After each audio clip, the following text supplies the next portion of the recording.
वंतारा व्यवस्थापनाच्या वरिष्ठ अधिकाऱ्यांसोबत मुख्यमंत्र्यांची बैठक संपन्न। महादेवी हत्तीणीला पुन्हा नांदणी मठात परत देण्यासंदर्भात वनतारा सहकार्य करणार, वनताराच्या वरिष्ठ अधिकाऱ्यांची माहिती।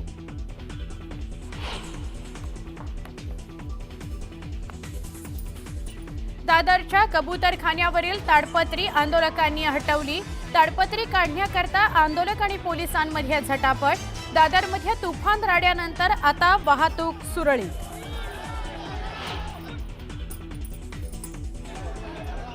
दादरमध्ये सकाळी झालेलं आंदोलन चुकीचं, कुणीही कायदा हातात घेऊ नये। जैन समाजाशी चर्चेनंतर मंगल प्रभात लोढा यांची प्रतिक्रिया। उपमुख्यमंत्री एकनाथ शिंदे दिल्लीत दाखल। पंतप्रधान नरेंद्र मोदी आणि गृहमंत्री अमित शहांची भेट घेणार, वरिष्ठ सूत्रांची माहिती। भेटीचं कारण गुलदस्त्यात। गेल्या काही दिवसांपासून शिंदे दिल्लीत घुटमळतायत। त्यांच्या पक्षाचे हेड आणि मार्गदर्शक दिल्लीत। संजय राऊतांचा शिंदेंच्या दिल्ली दौऱ्यावरून खोचक टोला।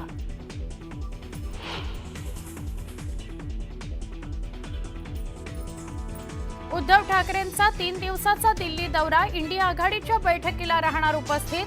शरद पवारांसह इतर नेत्यांची भेट घेणार असल्याची माहिती। विधिमंडळ अधिवेशनातील राडा प्रकरणी चौकशी अंती। पोलिसांकडून अहवाल तयार। दुपारी 2 वाजता विधिमंडळ अधिकाऱ्यांची बैठक। अहवालानंतर विधानसभा अध्यक्ष काय निर्णय घेतात याकडे सगळ्यांचं लक्ष। प्रताप पाटील चिखलीकरांनी जाहीर भाषणात व्यक्त केली मुख्यमंत्रीपदाची इच्छा। अजितदादांनी मला न्याय देण्याचा शब्द दिलाय। वाढदिवसाच्या कार्यक्रमात चिखलीकरांचं विधान। भाजप प्रदेशाध्यक्ष रवींद्र चव्हाण यांच्या उपस्थितीत भाजप युवा मोर्चाची बैठक। स्थानिक स्वराज्य संस्थांच्या निवडणुकीच्या पार्श्वभूमीवर ठरवणार रणनीती। आरती साठेंची न्यायाधीश म्हणून नियुक्ती सुप्रीम कोर्टानं थांबवावी। त्या भाजप प्रवक्त्या होत्या, अशानं लोक न्यायव्यवस्थेवर शंका घेतील, रोहित पवारांचा आरोप।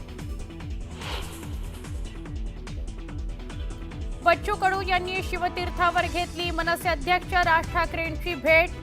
कर्जमाफी संदर्भात दोघांमध्ये चर्चा झाल्याची माहिती।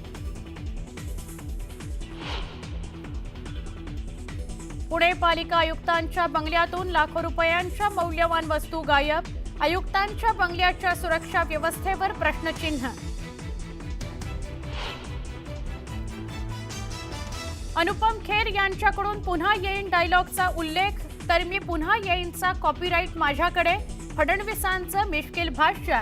पुरस्कार सोहळ्यात तुफान फटकेबाजी।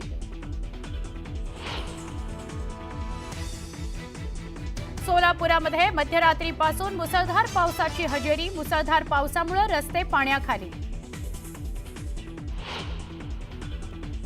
आणि रिझर्व्ह बँकेचं पतधोरण जाहीर। रेपो रेटमध्ये काहीही बदल नाही। रेपो रेट 5.5% कायम।